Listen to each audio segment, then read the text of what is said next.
ጊዜ የትኛውም በዓለም ላይ ያሉ ቋንቋዎች የሚጠቀሙት ኢንተርናሽናል ፎነቲክስ አልፋቤት የሚባል ሰንጠረዥ አለ። እሱ ለሁሉም ቋንቋዎች የሚያገለግል ነው። እሱን በቀላሉ ለመረዳት ኬሚስትሪ ስንማር ፒሪዮዲክ ቴብል ኦፍ ዘ ኤሌመንትስ የሚለውን እናጠናለን።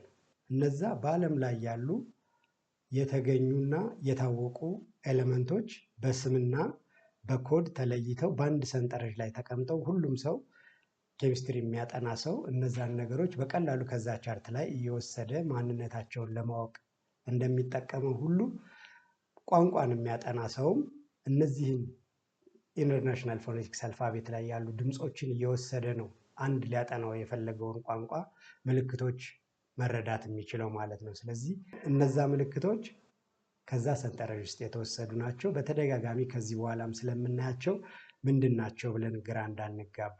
ለምሳሌ አንድ የእንግሊዝኛ ቃል አድቫንስ ለርነር ዲክሽነሪ ላይ ሄደን ብናይ ከቃሉ ጎን በስላሽ ምልክት ውስጥ በእነዚህ ምልክቶች የተጻፈ ቃል የሚመስል ነገር እናገኛለን። ያ ማለት ምን ማለት ነው?